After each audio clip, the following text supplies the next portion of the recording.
Can you hear that? Did you agree? Okay, can we have all the animals on stage, please? We need Tiddalick the frog. And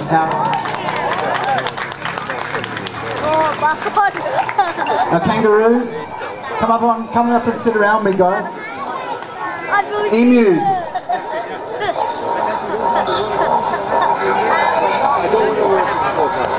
These are all our Australian animals coming to join me around the campfire in the Dreamtime a long, long time ago in Australia.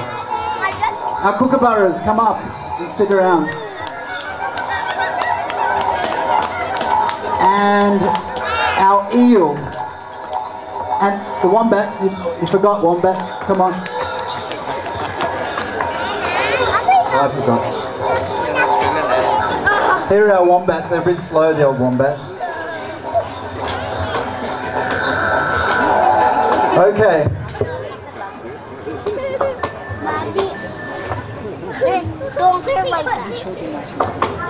Water is an essential part of the national landscape, and even today in Australia, water remains a scarce and precious resource.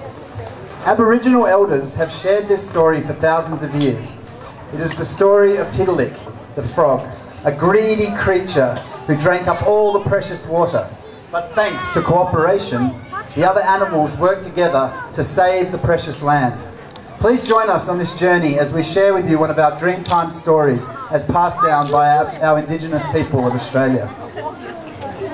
When the world was young, a young Tiddalick the frog, the largest frog ever known, awoke one morning with a huge thirst.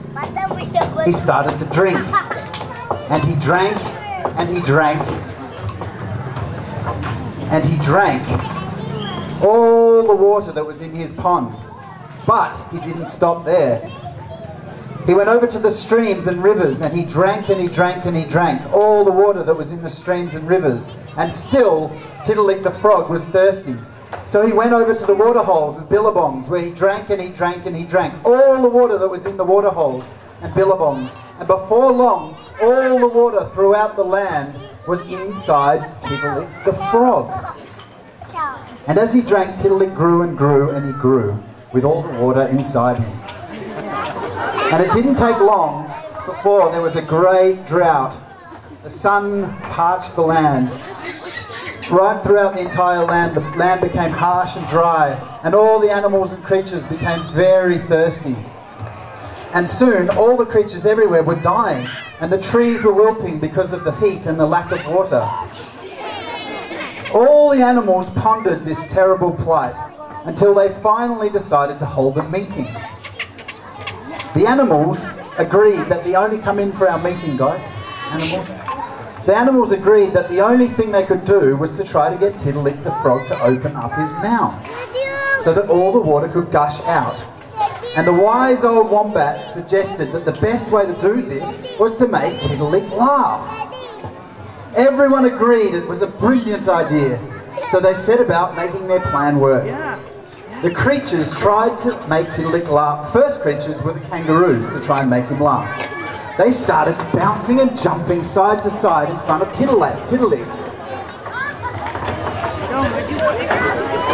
Then one of the kangaroos was bouncing so much he got all twisted and mixed up and he fell over. All the animals thought it was very funny and they started roaring with laughter. But not Tiddalick. He just sat there. He didn't smile, he didn't grin, and not one little drop of water came out of his mouth. The poor kangaroos didn't know what to do, so they left Tiddalick alone and hopped away. The next creatures to try and make Tiddalick laugh were the emus with their beautiful long legs and graceful long necks.